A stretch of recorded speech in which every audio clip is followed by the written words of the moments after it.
Hello, everybody. Welcome back to the Som TV podcast for our final day of coverage of the Food and Wine Classic in Aspen, Colorado. My name, I still think, is Jason Wise, but I'm not entirely sure, considering the bender we've all been on here. I am here with two of the sommeliers at the Little Nell. And trust me, this conversation, you guys, this is going to be good. I'm with Rachel Leggett-Draper and John Koch. And the two of these people have been working 55 hours a day here at the Little Nell.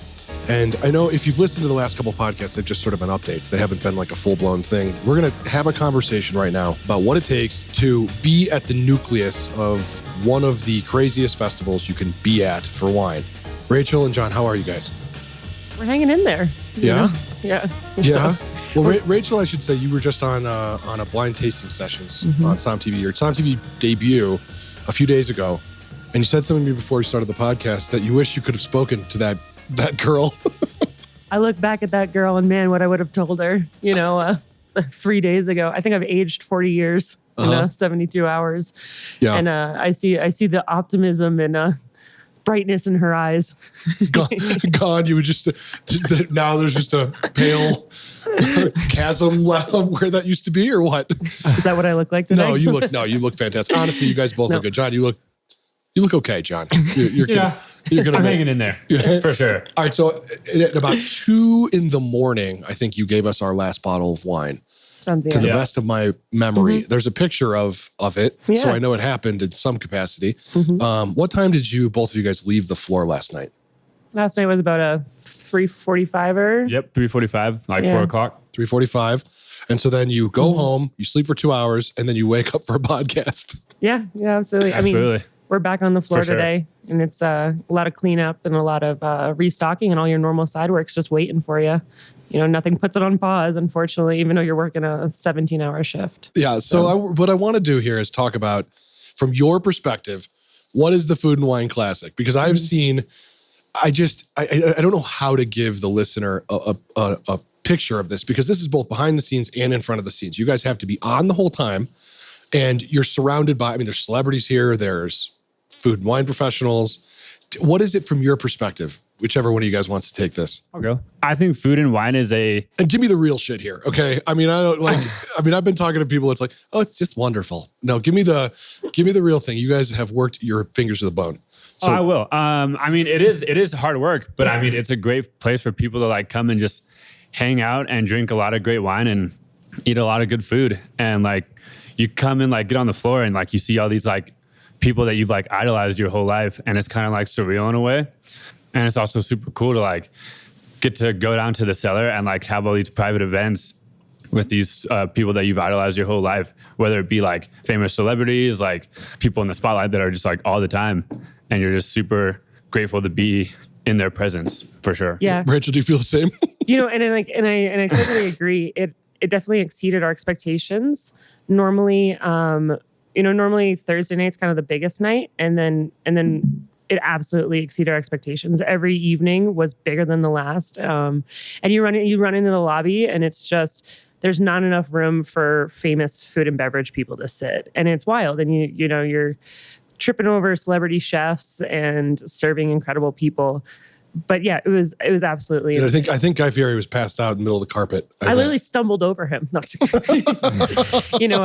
Someone came up to me and they were like, "I watched you do bottle service for Thomas Keller, and it was flawless. Were you nervous?" And I was like, "Girl, I'm in the weeds. I got to go back." I was like, that was Thomas Keller. Yeah, right. I was like, yeah, kind of. I was like, and it's amazing because yes, you do get to see these incredible people, but it's an opportunity to kind of connect on just a really basic level, because everyone's in the weeds, everyone's partying, and so it's really rad. The volume is just absolutely insane. Why don't we do some numbers here? Yeah, the Little Nell, you got to go to Som TV and you got to watch Rachel takes Claire Copey through the cellar, one of the most awarded cellars in the country. I'm not speaking with hyperbole. This is one of the best wine lists you can get. You guys go so deep on wines that are so geeky and so amazing and so hard to find. Let's do some numbers. How much wine did you sell? Bottles, money, however you want to quantify this. So kind of the hub of activity over the last couple evenings in particular were in Element 47 and kind of our pool patio. I'd say in 48 hours, we did hit 6 digits in wine sales. In 72, we've definitely opened over 500 bottles of wine. We know because we kept the corks for fun.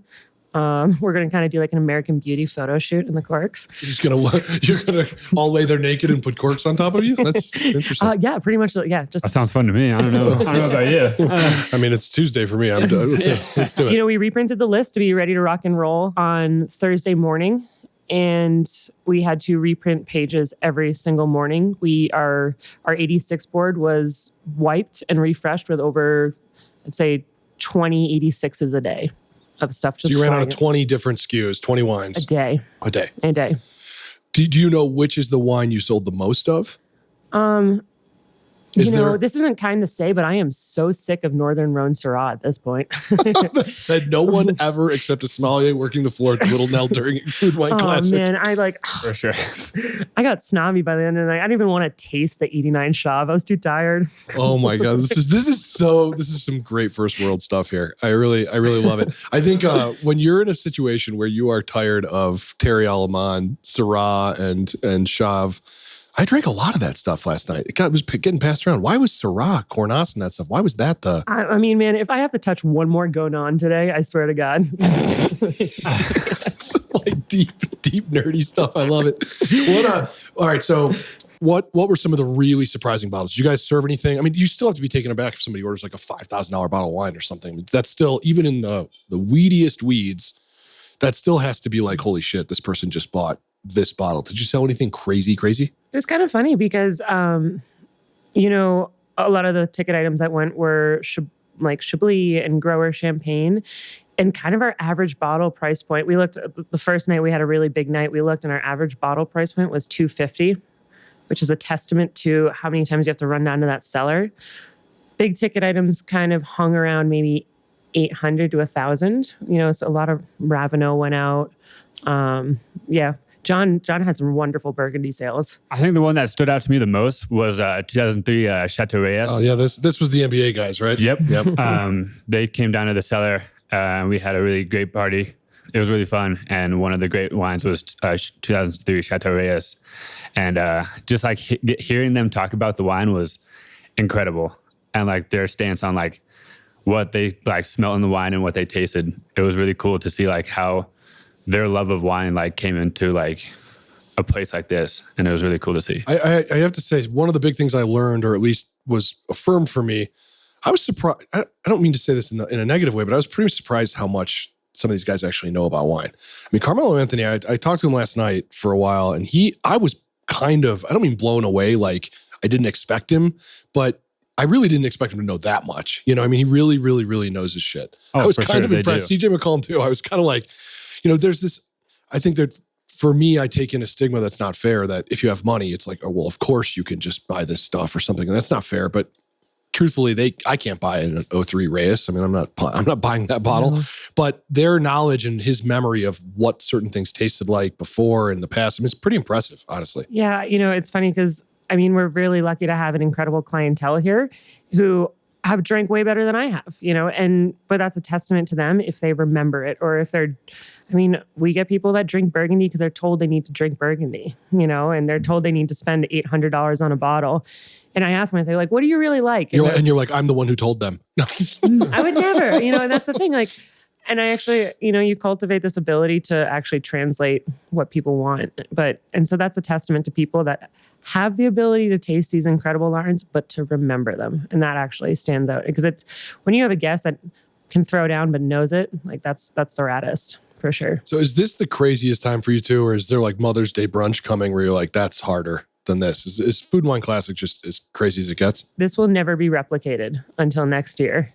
I walked in today to Element 47, and the bartenders and the whole staff is like, "Oh, how you guys doing?" And like the bartender's like, "You're like a wartime nurse," and you guys can see this. Like, I'm in sandals because my feet are too blistered to wear my work shoes today. Yeah, I saw you amputating that guy's leg, and he was screaming. It was pretty amazing. Yeah, I made him like bite down on like a Koch bottle. Yeah, a Koch bottle.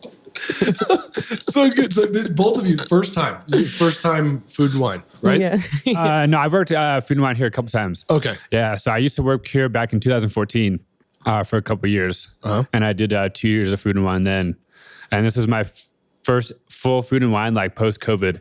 and it was a completely different animal than last year's. Oh, I'm Food and sure. Wine. I'm Absolutely. sure. I mean, last year was sort of a fragment of what this is, from what I understand. I wasn't there, but this just blew out numbers. This was completely unexpected how that every night would be so on and hit. And it was absolutely awesome. If I told everyone, I'll see you tomorrow. I'll see you tomorrow. And even though you're just digging yourself a hole, it's like, I'll see you tomorrow. Let's do it again tomorrow. And it's worth it. What's the come down going to be like? So now we're in a side room, and I can smell the wine that has been spilled on the bar floor behind me, and I think we all just smell like that. Actually, that's maybe I'm just smelling like myself. Yeah, that's probably true. What's the come down like? Are you guys going to have like a depression because you were going so much, or are you just going to be like, all right, I'm going to go hiking? Oh my God, it's funny because we still have 3 days to work before we even get a day off. Why? What else do you have to do? It's crazy. People keep coming to Aspen. So. Oh yeah, that'll happen. Yeah, that'll happen. And I think there's a testament to our staff. Our staff was here till 5 a.m.